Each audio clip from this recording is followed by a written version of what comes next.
Hello दोस्तों, तो लेके आ चुका हूँ मैं योर फॉल्ट मूवी का थर्ड पार्ट, जो कि रोमांस और गपागप से भरा हुआ है। और मैं ये दावे के साथ कह सकता हूँ कि इसको देखने के बाद आप भी खुद को गिला करने से रोक नहीं पाओगे। तो चलिए शुरू करते हैं। फिल्म की शुरुआत होती है नोहा से, जिसे हम एयरपोर्ट पर देखते हैं। बात कुछ ऐसी है कि जल्द ही जेना की शादी होने वाली है, जो कि नोहा की बेस्ट फ्रेंड है, और इसी वजह से नोहा को उसके पास जाना पड़ रहा है। लेकिन नोहा अंदर से ज्यादा कुछ खुश नहीं होती, क्योंकि उसे ऐसा लग रहा है कि जेना की शादी में निक भी जरूर आएगा ही। वो नहीं आएगा तो मूवी में घपाघप क्या जोनी सेंस करने आएगा। नोहा एयरपोर्ट पर कुछ पेपर देख रही होती है, तभी उसके सामने निक की फोटो आ जाती है, जो कि एक बुक में छपी हुई थी। उसको देखकर नोहा को घंटा भी फ्लैशबैक याद नहीं आया। जिसके बाद नोहा अपनी फ्लाइट में बैठने के लिए चली जाती है, जहाँ नोहा को प्लेन में अपनी सीट के पास एक लड़का बैठा हुआ था। उसकी पेंट के ऊपर नोहा गलती से कॉफी गिरा देती है। इस लड़के का नाम सिमोन था। सिमोन नोहा को कॉफी गिरा देने के बाद भी कुछ नहीं कहता, क्योंकि वो नोहा की जवानी देखकर उससे बातें करने लगता है। लेकिन नोहा उसको ज्यादा भाव नहीं देती। थोड़ी बहुत बात करने के बाद नोहा सभी लोग पहुंच जाते हैं एरिना में, जहां जेना की शादी होने वाली थी। एयरपोर्ट से बाहर निकलने के बाद सिमोन नोहा के पास आता है और नोहा से उसके फोन नंबर मांगता है। साला ये तो जोनी सेंस का भतीजा लग रहा है। अभी थोड़ी देर पहले मिले और सीधे नंबर मांग लिए। वैसे क्या आप लोग भी इतनी जल्दी किसी से नंबर मांग लेते हो? नोहा सिमोन को नंबर देने से मना कर देती है, तो सिमोन उसे बताता है कि कुछ दिनों के लिए मैं इसी शहर में रहने वाला हूँ। इस बड़े से शहर में हम वापस अगर गलती से मिल जाए तब मेरे साथ तुम कॉफी पर जरूर चलना। तब जाकर नोहा ने हाँ किया था।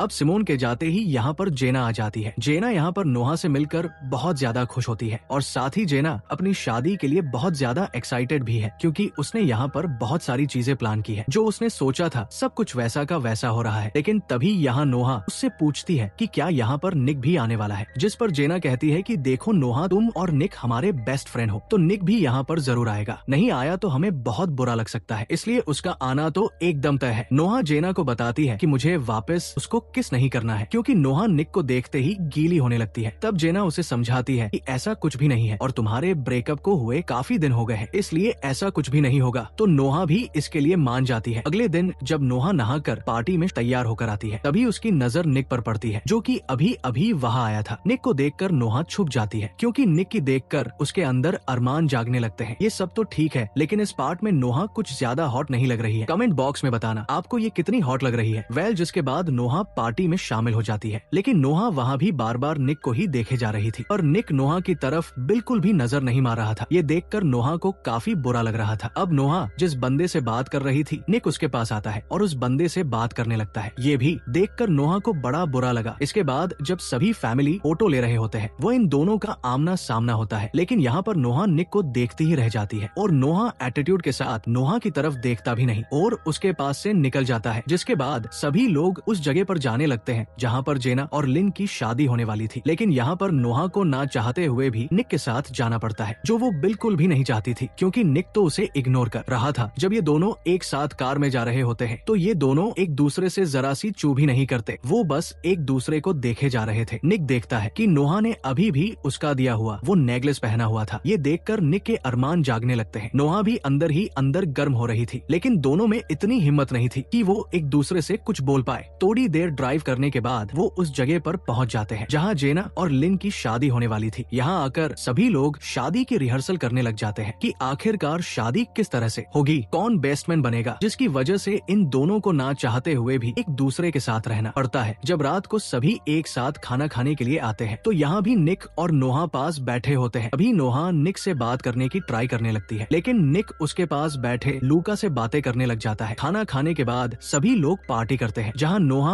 और निक चोरी छिपे एक दूसरे को देख रहे थे। भाई साहब, अब इनकी गर्मी हाई लेवल पर पहुंच चुकी है। लगता है अब कुछ तो होने वाला, बताता हूँ क्या होगा, वेट तो करो तोड़ा। फिर फाइनली अगले दिन जेना और लियोन की शादी होने लगती है। यहाँ पर दोनों बहुत ज्यादा एक्साइटेड थे, और रिंग पहनाने से पहले दोनों प्रॉमिस करते हैं कि वह दोनों हमेशा एक दूसरे का साथ देंगे और हमेशा एक दूसरे को सपोर्ट भी करेंगे। जिसके बाद दोनों की शादी संपन्न हो जाती है। स्वाह। फिर रात में एक पार्टी होती है, जहाँ पर सभी लोग डांस करते हैं। जेना और लियोन भी एक दूसरे के साथ बहुत खुश थे। निक लियोन से पूछता है, और भाई अब सुहागरात के लिए कहाँ जाने वाला है? लियोन एक अच्छी सी जगह का नाम बताता है, वो याद नहीं रहा, लेकिन वो ये बताता है कि जेना की वहाँ एक झरने के नीचे ले जाकर उसकी गुफा में धमाके करना चाहता है, जहाँ बस वो दोनों एक साथ खुले आसमान के नीचे अपनी तोप का स्वाद जेना की चखाए। इसके बाद जेना और लियोन एक साथ डांस करने लगते हैं, और यहाँ पर नोहा और निक वो एक दूसरे के साथ नाटक करते हुए डांस कर रहे थे, लेकिन एक दूसरे के टच होते ही दोनों के बीच एक जोरदार करंट दौड़ जाता है और वो दोनों खुद पर कंट्रोल नहीं कर पाते, इसलिए वो दोनों एक सुनसान रूम में जाकर एक दूसरे को किस करने लगते हैं और वहाँ एक दूसरे के साथ वो सब कुछ करते हैं जो कि वो लोग पहले किया करते थे। आप लोगों को क्या दिखाऊं यार, मतलब आज मुझे खुद को हाथ गाड़ी चलानी पड़ेगी। वेल, सब कुछ हो जाने के बाद नोहा यहाँ पर निक से कहती है कि मैं तुम्हारे साथ रह सकती हूँ, लेकिन तुम्हें मेरी पुरानी गलतियों को भुलाना होगा, तभी मैं तुम्हारे साथ आगे बढ़ पाऊंगी। लेकिन निक के लिए ये इतना आसान नहीं था। वो चुपचाप नोहा को छोड़कर चला जाता है। तो अगले दिन नोहा भी सब कुछ भुलाकर अपने काम पर फोकस करती है, अपना दिमाग संतुलित करती है और अलग अलग जगह पर जॉब करना स्टार्ट करती है कि तभी एक एक्सीडेंट के कारण उसे चोट लग जाती है और वो हॉस्पिटल जाती है और मरहम पट्टी करवाती है। जिस जगह पर नोहा मरहम पट्टी करवा रही थी उसी हॉस्पिटल में हम माइकल को भी देखते हैं। तभी आगे हम देखते हैं कि माइकल को उसके बॉस अपने पास बुलाते हैं और कहते हैं कि तुम्हारी यूनिवर्सिटी की कुछ रिपोर्ट्स जो है वो हमारे पास आई है, तुमने जो भी किया है वो बहुत ही गलत किया था और इसी वजह से शायद तुम्हें इस हॉस्पिटल में हम ना रख पाए। ये सुनकर माइकल बहुत उदास हो जाता है। अब दूसरी तरफ हम देखते हैं निक जो कि अपनी एक मीटिंग में होता है। यहाँ पर वो ऑफिस के सभी लोगों के साथ डिस्कशन कर रहा था कि उनका बिजनेस जो है वो ठीक ढंग से नहीं चल रहा है। तब यहाँ पर निक फैसला लेता है कि वो मेटावर्स जैसी AI कंपनी में इन्वेस्ट करेगा, तब जाकर हमें फायदा हो सकता है। दूसरी तरफ हम नोहा को देखते हैं जो अपनी कार लेकर जॉब का इंटरव्यू देने जा रही थी, लेकिन तभी ट्रैफिक सिग्नल पर उसे एक आदमी दिखाई पड़ता है। नोहा को समझ नहीं आया कि ये बंदा कौन है, इसलिए वो उसे मिडिल फिंगर दिखाकर वहाँ से चली जाती है। पर हमें पता चलता है कि ये लड़का कोई और नहीं बल्कि सिमोन था। उधर नोहा नई जॉब की तलाश में AI कंपनी के बॉस से मिलती है। बॉस यहाँ पर काम में बिजी था और साथ ही वो नोहा से बात भी कर रहा था। नोहा यहाँ अपने बारे में भी सारी बातें बता रही थी और तभी हम देखते हैं कि ये बंदा कोई और नहीं बल्कि सिमोन है। और सिमोन यहाँ नोहा को देखकर हैरान हो चुका था, पर वो बहुत ज्यादा खुश भी था क्योंकि वो नोहा को पसंद करता है। वो नोहा को बताता है कि हाल ही में हम ट्रैफिक सिग्नल पर भी मिले थे, पर वहाँ तो तुमने बीच वाली उंगली दिखा दी थी। तब यहाँ पर नोहा कहती है कि मुझसे बहुत बड़ी गलती हो गई है, शायद वह ये जॉब ना कर पाए, लेकिन अगर करेगी तो वो सोच कर बताएगी और फिर वहाँ से चली जाती है। जिसके बाद हम निक और सूफिया दोनों को एक साथ में देखते हैं जो कि एक दूसरे के साथ ही रहते थे। दरअसल सूफिया निक की पर्सनल लॉयर होती है, लेकिन वो लॉयर कम और गर्लफ्रेंड ज्यादा है। वो दोनों एक दूसरे के साथ वो सब कुछ करते हैं जो कि गर्लफ्रेंड बॉयफ्रेंड साथ में किया करते हैं। यहाँ पर सूफिया निक से पूछती है कि तुम जेना की शादी में गए थे तो क्या तुम्हें वहाँ नोहा नहीं मिली, जिस पर निक कहता है कि मिली थी पर हमने बात नहीं की थी, पर वो सब कुछ किया था जो वो सोफिया को नहीं बता सकता था। इधर नोहा को कहीं भी जॉब नहीं मिल रही थी, इसलिए वो सिमोन के ऑफिस आ जाती है, जहाँ पर वो सिमोन के ऑफिस को ज्वाइन कर लेती है। और सिमोन तो चाह ही रहा था कि नोहा उसके पास आ जाए क्योंकि वो उसे पसंद करता है। पसंद नहीं करता, भाई नोहा की गुलाबी गुफा खोदना चाहता है बस, और कुछ नहीं। दूसरी तरफ हमारा निक नोहा को बहुत बुरी तरह से मिस कर रहा था। वो उसकी फोटो देख रहा था जैसे अभी बाथरूम में जाकर हाथ गाड़ी चला लेगा। वेल, निक साथ ही अपनी कंपनी वालों से कह रहा था कि अब हम जल्द ही AI कंपनी में इन्वेस्ट करने वाले हैं, लेकिन तभी पता चलता है कि उनके कंपनी की शेयर वैल्यू जो है वो गिरती जा रही है। तभी यहाँ निक के दिमाग में एक आइडिया आता है। वो सोफिया के पास जाता है और उससे कहता है कि तुम्हारे पिताजी जो है वो एक पॉलिटिशियन है और अगर हम दुनिया के सामने ये बता दे कि हम दोनों रिलेशनशिप में हैं, तो हम दोनों को ही फायदा हो सकता है। तुम्हारे पिता को भी अच्छा खासा सपोर्ट मिल जाएगा और हमारे कंपनी के शेयर वैल्यू भी अच्छे खासे बढ़ जाएंगे। यहाँ पर दोनों मान जाते हैं और सोफिया तो चाह ही रही थी कि दुनिया के सामने निक सबको बता दे कि सोफिया उसकी गर्लफ्रेंड है। वही दूसरी तरफ सिमोन और नोहा भी एक दूसरे के साथ बहुत सारा टाइम बिताने लगे थे। कहीं ना कहीं यहाँ दोनों ही एक दूसरे को पसंद करने लगे थे। सिमोन ने तो एक बार यहाँ नोहा को किस भी किया था, लेकिन यहाँ नोहा कहती है कि जल्दबाजी हो रही है, अभी हमें थोड़ा टाइम लेना चाहिए, इतनी जल्दी वो आगे नहीं बढ़ना चाहती। अगले दिन सिमोन ऑफिस में सबको बताता है कि हमारी कंपनी में कुछ इन्वेस्टर्स आने वाले हैं। ये कहते हुए सिमोन और नोहा ऑफिस में ही मस्ती करने लग जाते हैं। तभी यहाँ पर निक आ जाता है। निक दरअसल में इनके लिए एक इन्वेस्टर्स के रूप में आया था और लेकिन यहाँ पर तो उसने कुछ और ही देखा कि यहाँ तो नोहा सिमोन नाम के बंदे से अट्रैक्ट हो चुकी है। और यहीं पर जब सिमोन ने देखा कि नोहा और निक एक दूसरे को पहले से जानते हैं, तो वो भी इस चीज के लिए बहुत हैरान था। तभी यहाँ पर निक उसे बता देता है कि वो मेरी स्टेप सिस्टर है और उससे थोड़ी दूरियां बनाकर रख। पर यहाँ पर रहते हुए निक समझ गया था कि सिमोन और नोहा के बीच में जरूर कुछ ना कुछ तो चल रहा है जो कि वो उससे छिपा रहे हैं। दूसरी तरफ सोफिया और यहाँ निक ने जो प्लान बनाया था वो प्लान जो है वो कामयाब रहा है। जब से उन्होंने रिलेशनशिप का अनाउंस किया था तब से शेयर वैल्यू भी बढ़ चुकी है और यहाँ सोफिया के पिता के जीतने के चांसेस भी बढ़ चुके हैं, जिस वजह से इससे उन्हें दोनों को ही फायदा मिल रहा था। दूसरी तरफ हम देखते हैं कि सिमोन और नोहा एक दूसरे के काफी क्लोज हो रहे थे। ये देखते हुए यहाँ निक को बहुत जलन हो रही थी। नोहा जब एक दिन जेना के साथ होती है तब वो निक और सोफिया की फोटो एक मैगजीन में देखती है कि ये दोनों रिलेशनशिप में है। ये देखकर नोहा को काफी बुरा लगता है और तभी नोहा को वहाँ माइकल दिखाई देता है। नोहा माइकल से मिलने के लिए जाती है। पहले तो माइकल नोहा की इग्नोर करता है, लेकिन नोहा के बार बार बुलाने की वजह से माइकल गुस्से में नोहा से कहता है कि तुम्हारी वजह से मेरी पूरी लाइफ बर्बाद हो गई है और प्लीज अभी हम यहाँ मिले इसके बारे में अपने भाई से मत कहना। ये कहकर माइकल वहाँ से चला जाता है। ये बात नोहा को बड़ी बुरी लगती है, इसलिए वो सोफिया के पास कॉल करती है और बताती है कि माइकल के साथ तुम्हारा क्या लफड़ा है। गलती तो मेरी थी, लेकिन सोफिया बताती है कि हमने माइकल के खिलाफ कुछ लीगल एक्शन लिए हैं जो कि बहुत जरूरी थे। तब नोहा कहती है कि अगर गलती मेरी है तो सजा किसी और को नहीं मिलनी चाहिए, इसलिए माइकल को तुम लोग जाने दो। जिसके बाद नोहा अपने स्टेप डैड के घर पर आ जाती है, जहाँ पर वो सभी लोगों से मुलाकात करती है और यहाँ पर नोहा की छोटी बहन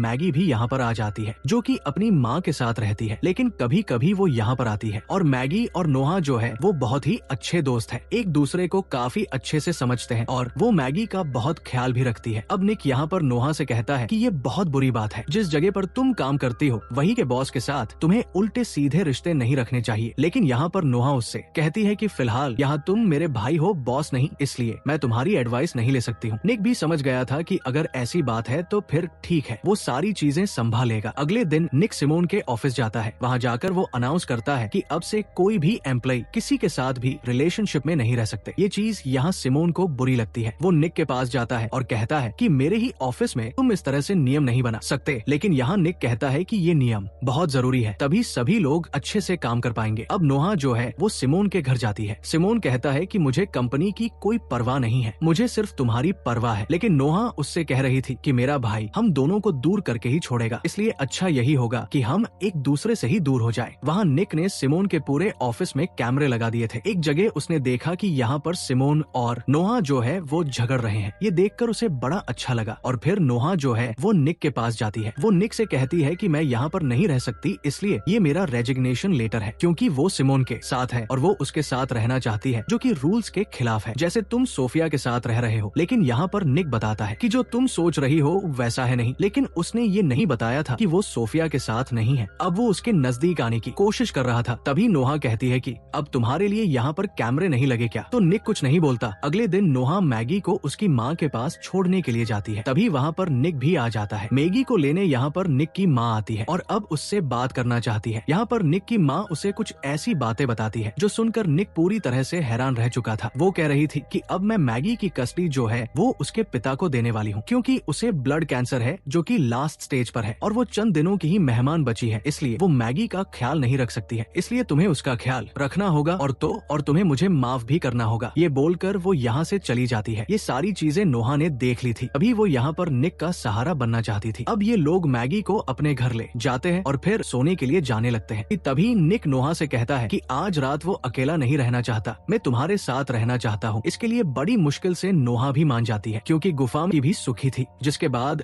ये दोनों रूम में जाकर क्या क्या करते हैं मैं बता नहीं सकता, पर जो भी करते हैं आपको उसको देखना चाहिए। अगर आप ये पूरी मूवी देखना चाहते हैं तो ये आपको मेरे टेलीग्राम चैनल पर मिल जाएगी। दोनों के पलंग तोड़ने के बाद अगली सुबह निक सोकर उठा तो उसने देखा कि नोहा उसके पास नहीं है। ये देखकर उसे बड़ा बुरा लगा। तभी मैगी उसे बताती है कि नोहा तो सुबह ही जा चुकी है। दूसरी तरफ हम देखते हैं नोहा को, जिसे बहुत ज्यादा बुरा लग रहा था, क्योंकि निक उसके साथ रहना भी नहीं चाहता और रहना भी चाहता था। उसे समझ नहीं आ रहा था। तभी उसे ब्लीडिंग होने लगती है और वो हॉस्पिटल चली जाती है और वहाँ डॉक्टर नोहा को बताती है कि दरअसल में नोहा जो है वो प्रेग्नेंट है। सुनने के बाद तो नोहा के पैरों तले जमीन खिसक जाती है। डॉक्टर बताती है कि ये अभी नहीं हुआ है, बल्कि 3 से 4 महीने हो चुके हैं। तुम्हारे अंदर बच्चा है, इसलिए तुम्हें खुद का बहुत ख्याल रखना पड़ेगा। तभी ये सारी चीजें जो है वो माइकल ने देख ली थी, क्योंकि वो इसी हॉस्पिटल में मौजूद था। माइकल को ठीक से सुनाई नहीं दिया था, इसलिए वो अपने बॉस के ऑफिस जाता है और वहाँ जाकर सारी इन्फॉर्मेशन निकाल लेता है। उसे पता चल गया था कि दरअसल में नोहा प्रेग्नेंट है और उसका पिता निक है। अब ये सारी बातें यहाँ पर नोहा जो है वो अपनी बेस्ट फ्रेंड जेना को बताती है और कहती है कि बहुत बड़ी प्रॉब्लम है। वो निक को ये बात बता नहीं सकती, क्योंकि ये सब कुछ तभी हुआ था जब हम शादी में मिले थे। इसके बाद माइकल सोफिया से मिलता है। सोफिया से कहता है कि जो लीगल एक्शन मुझ पर लिया गया था उसे तुम लोग अपने पास रख लो, वरना मैं ये सारी चीजें सबको बता दूंगा। नोहा की प्रेग्नेंट वाली बात उसने यहाँ सोफिया को बता दी थी। वो उसे ब्लैकमेल करने लगा था, इसलिए सोफिया भी डर जाती है। उसे समझ नहीं आ रहा था कि आखिरकार अब माइकल का करना क्या है, क्योंकि अगर माइकल ने मुंह खोला तो यहाँ निक की पूरी कंपनी डूब सकती है। अब सोफिया निक के साथ एक पार्टी में जाती है, जहाँ पर सोफिया निक को ऑब्जर्व कर रही थी कि आखिरकार निक और नोहा के बीच में क्या चल रहा है। यहीं पर वो लोग मेटावर्स कंपनी से हाथ मिलाते हैं और उनके साथ डील करते हैं। यहीं पर सोफिया और नोहा एक दूसरे से मिलते हैं। बातों ही बातों में सोफिया यहाँ पर नोहा से कहती है कि कुछ बातें ऐसी होती है जो निक को नहीं बताई जा सकती। यहीं पर निक और नोहा की भी मुलाकात होती है। निक ने यहाँ देखा कि नोहा की तबीयत थोड़ी बिगड़ी हुई है, इसलिए वो उसके पास जाता है और वो उसे तुरंत ही उसके घर भी छोड़ने के लिए जाता है क्योंकि उसकी सचमुच ही तबीयत खराब थी। लेकिन निक को ये नहीं मालूम है कि दरअसल में नोहा प्रेग्नेंट है। यहाँ पर नोहा कहती है कि क्या तुम मुझे माफ कर सकते हो, लेकिन निक कहता है कि ये मेरे लिए इतना आसान नहीं होगा और वो यहाँ से चला जाता है। अब कुछ दिन बाद हमें मालूम चलता है कि निक की माँ का देहांत हो गया है। सभी लोग उनके फ्यूनल में आए हुए थे और सभी लोग यहाँ निक को सहारा दे रहे थे। यहीं पर हम देखते हैं नोहा को, जो कि मैगी का बहुत ख्याल रख रही थी क्योंकि वो उसे बहुत अच्छे से समझती है और उसे बहुत अच्छे से समझाती भी है। अब सोफिया यहाँ नोहा से मिलती है। वो उसे बताती है कि मुझे मालूम है कि तुम प्रेग्नेंट हो और वो बच्चा निक का है, लेकिन अगर निक उसे एक्सेप्ट नहीं करना चाहता तो तुम्हें यहाँ से चले जाना चाहिए। जाने से पहले वो अपने घर में मैगी से मिलती है। मैगी से कहती है कि अब ये कमरा तुम्हारा हुआ, जब भी वो यहाँ पर आएगी तो बस मुझे यहाँ पर रहने के लिए जगह दे देना। वो उसे बहुत ही अच्छी अच्छी बातें करती है और यहाँ से चली जाती है। अब सोफिया और निक साथ में थे तो निक यहाँ पर सोफिया से कहता है कि अब हमें अलग हो जाना चाहिए और शायद हमें ब्रेकअप कर लेना चाहिए क्योंकि यही सही होगा। लेकिन सोफिया कहती है कि तुम डरते हो अपने पिता से, उनकी रिस्पेक्ट करने से, तुम डरते हो लोगों को माफ करने से, क्योंकि अगर माफ करना ही होता तो तुम अब तक नोहा को माफ कर चुके होते। ये सारी बातें निक को बहुत दिल पर लग जाती है। दूसरी तरफ हम देखते हैं कि माइकल को ऐसा लगा था कि शायद सोफिया और निक ने जो लीगल एक्शन लिया था वो वापस ले लिया होगा, लेकिन ऐसा नहीं हुआ। उसकी प्रॉब्लम तो बढ़ती जा रही थी, वो बहुत ज्यादा प्रॉब्लम में जाते जा रहा था और अब शायद जब उसके ऊपर लीगल एक्शन ले लिया गया है तो अब उसकी हालत बहुत ज्यादा बिगड़ने वाली है। तभी हॉस्पिटल में माइकल की मुलाकात होती है ब्रीडर से, जिसे वो देखकर हैरान रह चुका था। वो समझ गया था कि यही वो चाबी है जिससे कि अब वो सारी उलझने दूर कर सकता है। उधर नोहा जब सब कुछ छोड़ छाड़ कर यहाँ से जाने वाली थी तभी निक नोहा से मिलने के लिए आता है। निक को अभी भी नहीं मालूम है कि दरअसल में नोहा जो है वो प्रेग्नेंट है। वो तो बस यहाँ पर उसे रोकने के लिए आया था और नोहा जो है वह अपने पेट को छिपा रही थी ताकि निक उसे ना देख पाए। लेकिन आखिरकार यहाँ पर नोहा ने बता दिया था कि वो प्रेग्नेंट है। लेकिन प्रेग्नेंट होने के बावजूद यहाँ पर निक नहीं समझ पाया था कि आखिरकार ये किसका बच्चा है। वो तो समझ रहा था कि सिमोन का है, इसलिए वो कहता है कि अगर सिमोन का भी है तब भी वो उसे एक्सेप्ट कर लेगा। लेकिन ये सुनकर नोहा यहाँ पर गुस्सा होकर चली जाती है और कार को बहुत फास्ट ले जाती है। तब वो एक जगह पर रुकते हैं और अब सब कुछ ठीक हो गया था कि तभी यहाँ एक बंदा आता है और वो यहाँ निक को गोली मार देता है और यहाँ से फरार हो जाता है। ये देखकर नोहा बहुत घबरा जाती है। उसे ऐसा लगा था कि शायद अब निक नहीं बच पाएगा। उसे हॉस्पिटल ले जाया गया और जब कुछ महीनों सालों के बाद यहाँ पर निक को होश आया तो वो बिल्कुल ठीक था। उसे मालूम भी नहीं है कि वह महीनों तक कोमा में था और तब तक उनका एक छोटा सा बेबी हो चुका था जो कि बहुत ही ब्यूटीफुल था। और ये देखकर निक को बड़ा अच्छा लगा था कि अकेले ही नोहा ने इतना कुछ संभाल लिया था मेरे बिना होते हुए भी। अब रात को सोते हुए जब यहाँ निक ने देखा कि उसके बाजू में उसका बेबी नहीं है तो वो हैरान रह चुका था। उसे समझ नहीं आ रहा था कि आखिरकार उसके बच्चे को कौन लेकर गया। तभी यहाँ पर एंट्री होती है बीरर की, जिसने अब उस बच्चे को अपने पास रखा था और कह रही थी कि अब ये बच्चा उसका हुआ जिसे वो अपने साथ लेकर जाएगी। और ये सब कुछ होता हुआ तो निक नहीं देख सकता। हालांकि वो ठीक ढंग से रिकवर नहीं हुआ था, पर चालाकी करते हुए उसने एसोस का बटन दबा दिया था। उसे तकलीफ थी इसलिए वो कुछ भी नहीं कर सकता था कि तभी हम यहाँ पर माइकल को भी देखते हैं जो कि यहाँ पर वीर के साथ ही मौजूद था। यहाँ निक तो पूरी तरह से जख्मी है और अकेली नोहा कुछ नहीं कर सकती थी, जिस वजह से ऐसा लग रहा था कि शायद सिचुएशन आउट ऑफ कंट्रोल है और अब कुछ भी नहीं हो सकता। यहाँ पर ब्रीर भागने की कोशिश करती है कि तभी डॉग उसे रोकता है। तो यहाँ पर नोहा जो है वो डॉग को अंदर भेज देती है और खुद यहाँ ब्रीर के साथ खड़ी हो जाती है जिसके हाथ में बेबी था। लेकिन जो डॉग है ना वो अंदर जा चुका था और अब माइकल यहाँ नोहा को मारने की कोशिश कर रहा था कि तभी वो डॉगी जो है वो माइकल के पास आता है और उसे बुरी तरह से कांच से नीचे फेंक देता है, जिस वजह से वो बुरी तरह से जख्मी हो जाता है। नोहा ने भी मौका देखकर वीरर से अपना बेबी छीन लिया था और वक्त रहते ही यहाँ पर पुलिस वाले भी आ जाते हैं, जिससे कि वो लोग यहाँ पर माइकल और वीर को अरेस्ट कर लेते हैं और इस तरह से ये लोग इस सिचुएशन से बाहर निकलते हैं। अब कुछ दिनों के बाद निक और यहाँ नोहा की शादी होने लगती है, जहाँ पर सभी लोग आए हुए थे और निक और नोहा भी बहुत ज्यादा एक्साइटेड थे। यहीं पर हम सोफिया को भी देखते हैं जो कि उन दोनों की शादी से बहुत ज्यादा खुश थी। जिसके बाद ये लोग यहाँ से जाने लगते हैं और फिर हम देखते हैं कि निक की फेवरेट कार से ये लोग जाते हैं, लेकिन ड्राइव जो है वो नोहा करती है क्योंकि निक को थोड़ी प्रॉब्लम थी। और इसी के साथ ये फिल्म यहीं पर समाप्त हो जाती है। उम्मीद करता हूँ वीडियो पसंद आई हो तो वीडियो को लाइक करके चैनल को सब्सक्राइब जरूर कीजिएगा। Thanks for watching.